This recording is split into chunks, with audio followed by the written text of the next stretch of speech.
Ito ang Radyo Patrol Balita.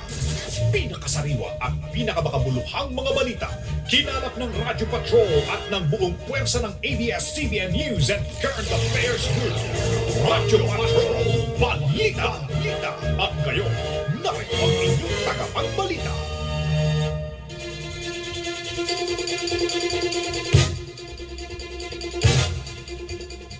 Sabay na po tayong napapanood at napapakinggan sa DYAB Cebu.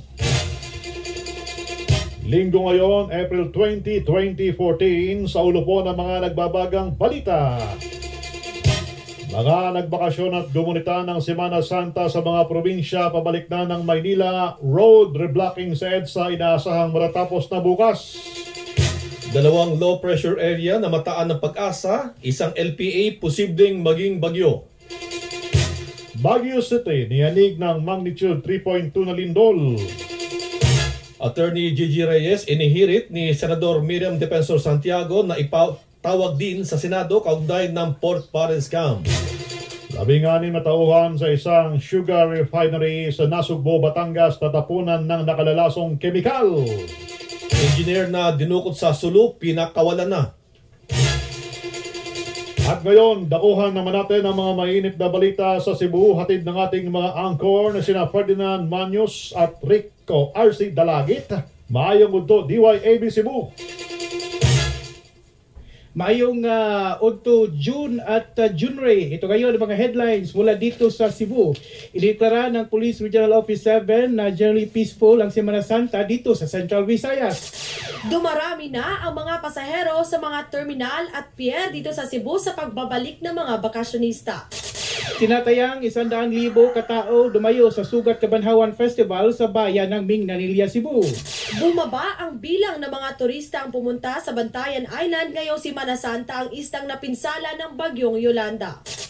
Department of Health 7 nagtutulungan sa paghahanap kasama ang PNP sa mga hinahinalang may Middle East coronavirus na mga tao.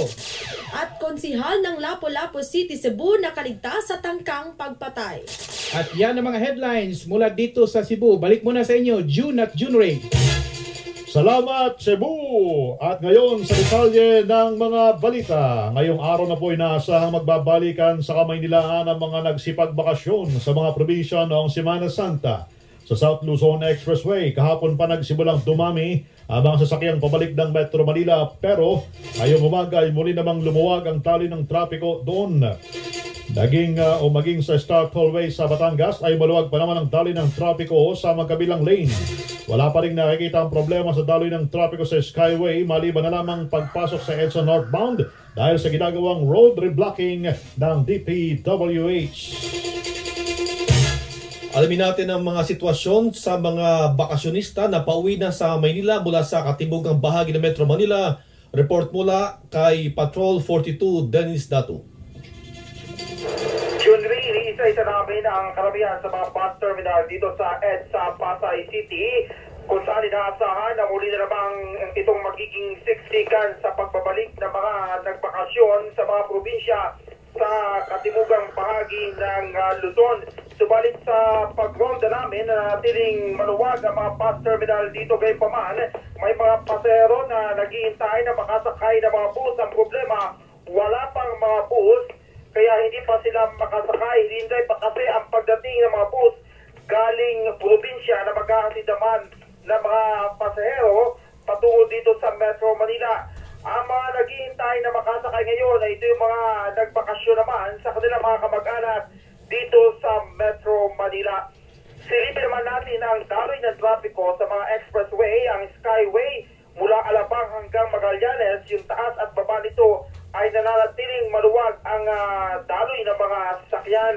Ang South Luzon Expressway naman, itong northbound, yung papasok ng Metro Manila, maging itong southbound na palabas ng Metro Manila mula Alabang hanggang Santo Tomas at Santo Tomas hanggang Alabang ay wala ding problema. At panghuli itong Star Tollway sa Batangas sa mga magbumula naman sa Batangas Port mula sa bakasyon doon sa dinarayong Puerto Galera at maging sa ilang bahagi ng Mindoro, Romblon ay walang dapat alalahanin ng mga motorista na luluwas sa Metro Manila dahil maluwag ang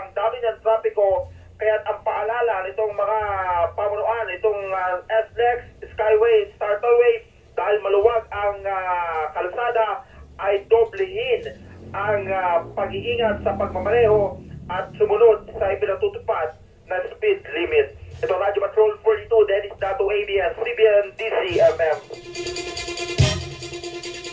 Sitwasyon ng mga pauwi ng Maynila sa terminal sa Araneta Center at NLEX o North Luzon Expressway. Report mula kay Radyo Patrol 45, Dexter Garibe. Dex. Nagsimula na ang pagtagsa ng mga motorista sa North Luzon Expressway pabalik Metro Manila. Ngayong tanghali, nag-umpisa ng magkaroon ng pila sa Bukawi Barrier. Bukas ang 24 na toll gate para tumanggap ng toll fee mula sa mga motorista at nasa 5 sasakyan na ang nakapila sa bawat toll gate. Maliban sa Bukawi Barrier, fast-moving naman ang iba pang toll plaza at wala namang naitalapang insidente na maaring makaapekto sa trapiko. Sa Mabalacat exit naman ng ECTEX o itong Subic Clark Tarlac Expressway ay umaabot na ng 10 hanggang 15 sasakyan ang nakapila sa bawat toll gate. Ito yung mga sasakyan na lilipat naman sa North Luzon Expressway pauwi ng Metro Manila. Habang sa Araneta Center Bus Terminal naman sa Cubao, Quezon City ay wala pa ring patid ang pagdagsa ng mga uuwi ng mga lalawigan hanggang bago magtanghali kanina.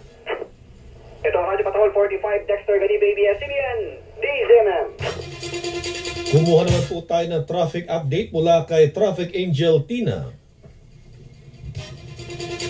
Sa Kamaynilaan, sa may EDSA, asahan na yung mga babaybay pa norte, partikular papunta sa may bahagi ng Balintawak, light na light pa ang traffic flow natin sa mga oras na ito. Puwera na lamang dyan sa may area ng Ayala kung kayo nga ay babaybay sa may northbound lane dahil isinasaayos pa rin o isinasagawa pa rin ang road reblocking at inaasahan nga na ito ay magtatagal pa hanggang sa Tuesday. So asahan na medyo mabigat ang daloy ng mga sasakyan lalo na mamayang hapon para sa mga papasok pa lamang ng Maynila. Sa may kahabaan naman ng C5, kung kayo man ay manggagaling ng Katipunan papunta sa may bahagi ng Market o di kaya naman yung mga magmumula ng Market papunta sa may bahagi ng Katipunan, light na light din ang traffic flow natin sa mga oras na ito. Sa may SLEX, gaya ng nasabi kanina ni Dennis, light na light at tuloy-tuloy din ang daloy ng mga sasakyan mula Alabang hanggang Santo Tomas. Ganon din tayo sa may NLEX mula Dau hanggang Bukawi exit. Asahan na yung 22 to 24 na open gates ay maaari pang buksan yung 3 spare lane dyan sa may Bukawi exit at maaari ding magtalaga pa ng ambulant tellers kung sakaling mag-build up na nga yung mga motorista natin na papasok sa Maynila na nanggagaling ng norte. Yan muna ang latest update ng trapiko sa mga oras na ito. Balik sa inyo. Maraming salamat, Angel Tina. 2 patay, 3 nailigtas sa 3 insidente ng pagkalunod ngayong panahon ng Holy Week ayon sa Coast Guard. Report mula kay Patrol 42, Dennis Dato. Dennis. 2 ang patay at 3 nailigtas sa 3 insidente ng pagkalunod sa magkakalwalay na lugar sa Batangas, Pangasinan at Ilocos Sur nitong Holy Week sa unang tala ng Philippine Coast Guard. Nasawi ang 18 taong gulang na si Ray Babaw matapos malunod sa Lubog, Batangas noong Huwebes Santo. Nasagipan siya ng mga beachgoers pero idineklarang dead on arrival sa Lubog Municipal Hospital. Nasawi naman ang 56 na taong gulang na si Eugenio Marazuena matapos malunod na mag-swimming habang nakainom ng alak sa Monte Lea Beach Resort sa Narvacan, Ilocos Norte. Biyernes Santo naman ang pasagip ng Philippine Coast Guard to one station at 3 kabataan habang nalulunod sa Lingayen Beach sa Pangasinan. Nakilala ang mga ito na sina RC Salinas, 16 na taong gulang, Jo Marie Suga, 17 taong gulang, at Renato Terilla, 18 taong gulang, mga pawang taga Orbis Tondo sa Pangasinan. Dinala kagad ang mga nasagip sa Provincial Medical Team ng Pangasinan kung saan sila binigyan ng ayuda. Ito Radyo Patrol 42, Dennis Dato, ABS-CBN, DZMM. Tapos naman po tayo sa Quezon Province, 4 patay sa pagkalunod at ang report mula kay DZMM Quezon Province Correspondent Johnny Glorioso. Johnny? Apat ang iniulat na nalunod sa magkakahiwalay na lugar sa Quezon kasabay ng paglimita sa mahal na araw. sa bayan ng Sariaya, Quezon na naliligo sa karagatang sakop ng Barangay Bignagdos ang ilang magkakaibigan ng madala ng malakas na current sa laot. Ang biktima si Mark Maravillas, 23 taong gulang, isang site engineer ng GMA Cavite. Tinangka naman itong mailigtas ng kaibigan si Christopher Javier ng Sariaya, subalit maging ito man ay nalunod din. Nasa 2 oras din bago natagpuan ang labi ng dalawa. Sa karagatang sakop na Real Quezon, hindi napansin ng mga magulang ng biktimang si James Sean B. ay nataong gulang na sumunod pa ito sa ama patungo sa karagatan. Huli na nang mapansin nawawala ang bata at bilang oras din bago ito natagpo ang wala ng buhay. Samantala sa Infanta Quezon naman daw alas 5 ng hapon nang magkasamang lumusong sa dagat ang magkaibigang sina Jonas Mercado at Jeffrey Murillo. Hindi napansin ng mga ito ang paglaki ng tubig at paglakas ng alon kung kaya't nahirapang makabalik sa mampang. Nasagip ng mga kaibigan ng dalawa na dala pa sa ospital kung saan hindi na umabot ng buhay si Jeffrey. Ito ang Radyo Patrol, Johnny Glorioso, ABS-CBN News, BCNN. Dalawang low pressure area namataan ng Pag-asa, isa pang LPA, isa sa LPA po ha, posibleng maging bagyo. Report mula kay Patrol 45, Dexter Garibe. Dex? May posibilidad na maging bagyo ang low pressure area na binabantayan ngayon ng Pag-asa sa labas ng Philippine Area of Responsibility. Sa inilabas na weather advisory bago magtanghali ngayong araw, ang LPA ay tinatayang nasa 1,220 kilometers sa silangan ng Giwan, Eastern Samar at maaaring pumasok sa bansa o sa Philippine Area of Responsibility sa susunod na 24 hanggang 36 na oras. Kapag naging bagyo at nakapasok na sa PAR, tatawagin itong bagyong Esther. Samantala, isa pang LPA ang binabantay ng Pag-asa sa 220 kilometers sa silangan naman o silangan, hilagang silangan ng Surigao City na siyang magpapaulan sa silangang Visayas, partikular sa may Eastern at Northern Samar. Magiging katamtaman hanggang sa paminsan-minsan ay masuit ang karagatan sa Eastern at Central Visayas. Ito ang Radio Patrol 45, Dexter Ganibe, ABS-CBN, DZMM. Nakuha naman natin ang mga mainit na balita mula sa Cebu, ihatid ng ating mga anchor na sina Ferdinand Manyos at RC Dalagit. Mayong Udto, DYAB Cebu. Daghang salamat June at Junray mayong Udto. Ito ngayon ang mga detalye sa mga balita mula dito sa Cebu. Ideklara naman ng Police Regional Office 7 na sa ngayon, generally peaceful ang Semana Santa sa mga probinsya sa Rehiyon 7. Tinutukan din ng mga police ang mga public at private beach resorts sa mga probinsya ng Cebu, Bohol, Siquijor at Negros Oriental upang maiwasan ang mga sakuna ngayong Easter Sunday. Ayon kay Colonel Renato Dugan, ang tagapagsalita ng Police Regional Office 7, na manatili silang nasa heightened alert hanggang matapos ang pagdating ng mga pasahero sa mga terminal at pier. Nagdatatingan na sa mga pantalan at pier ng Cebu ang mga pasahero galing sa kanilang bakasyon matapos ang Semana Santa. Alamin natin ang mga sitwasyon ng malaking terminal at pier ng Cebu mula kay Radio Patrol, Edison de Los Angeles. RC, bahagyang humina ang pagdatingan ng mga pasahero dito sa mga pier at terminal ng siyudad ng Cebu.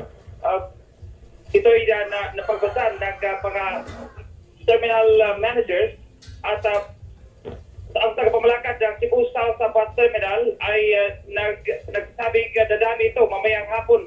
Ayon kay Crisante de Horas Jr., ang Cebu South Bus Terminal na bukas sa madaling araw, i-deploy na lahat ng mga personnel dito sa terminal. Kanina mga nasisya na suksod, medyo marami.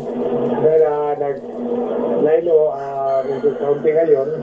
So we are expecting mamayang gabi or madaling araw, bukas madaling araw. May estimate po ba kayo, sir, sa mga darating pang mga pasahero? Hindi natin estimate. Definitely, marami. yung... Actually, every Monday dito, basta early morning, Monday, maraming datingan. Si Crisante de Horas Jr. ng Cebu South Bus Terminal. Ito ang Radio Patrol Edison de Los Angeles, ABS-CBN News, DZMM. Naging mapayapa ang ginawang tradisyonal na Sugat Kabanhawan Festival sa bayan ng Minganilla, Cebu. Ito ang taunang pagdiriwang sa muling pagkabuhay ni Jesus o Easter Sunday kung saan kinilala ang Minganilla na Sugat Capital of Cebu. Ayon kay Minganilla Police Chief Inspector Richard Gadingan, tinatayang umabot sa 100,000 katao ang dumayo sa naturang aktibidad. Alas 3 ng madaling araw, nagtipon ang libu-libong Katoliko sa oval ng Minganilla Central School kung saan isinigawa rin ang Easter Mass. Natiling alerto ang kapulisan para sa buong araw ng pagdiriwang, isa na ang street dancing mamayang hapon.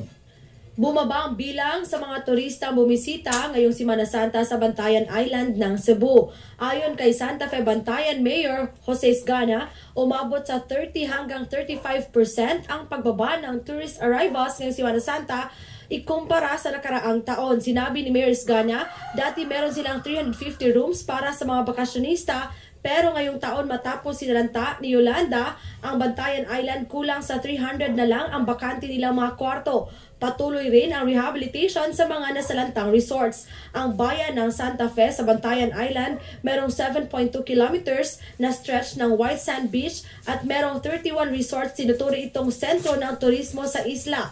Matapos sinagupit ni Yolanda noong nakaraang taong, 12 resorts na lang ang nag-reopen sa Santa Fe sa Bantayan Island. Nagsasagawa ng emergency meeting ang Police Regional Office 7 at ang Department of Health 7 matapos makatanggap ng report na may mga pasahero galing Middle East ang nakitaan ng sintomas ng Middle East Respiratory Syndrome coronavirus ay mula sa Central Visayas. Sa isang pahayag, kinumpirma ni PNP 7 Regional Public Information Officer Colonel Renato Dugan na nagkaroon sila ng meeting sa DOH. Sinabi din ni Dugan na tutulong ang PNP sa Department of Health sa pagtukoy ng kinaroroonan ng mga pasahero. Ang Vicente Soto Memorial Medical Center dito sa Cebu ang itinilagang testing hospital para sa respiratory virus disease sa mga pasahero ng Etihad Airlines Flight EY0424. Una nang dineklara ng DOH Head Office na negatibo ang 4 na pinaghinalaang may MERS-CoV.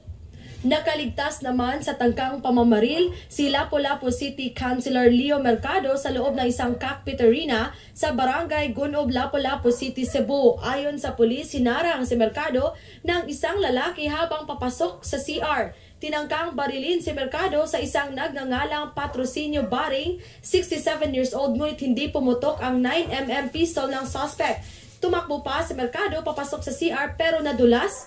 Binatukan ang biktima gamit ang baril. Nagkagulo ang mga tao sa loob ng cockpit arena. Nang dumating ang responding police, tinangkang binaril ito ni Baring pero hindi pumutok naman ang kanyang baril. Napilitan si SP Offer Edgar Sagarino na barilin si Baring at natamaan ang kanyang tiyan at paa. Dinala sa ospital si Baring pero hindi ito umabot na buhay. Napag-alaman na dating nagtatrabaho si Baring kay Mercado pero sinibak ito sa di pa na lamang dahilan. Napag-alaman din ng pulisyan na may hinihingi na titulo ng lupa si Baring mula kay Mercado. At yan na mga balita na nakalap mula dito sa DYAB Cebu. Balik muna sa inyo, DZMM Manila. Ito si Ferdinand Manyos. Ako naman si RC Dalaget. Salamat sa mga mainit na balita mula sa inyo dyan sa DYAB Cebu. Radyo Patrol Balita.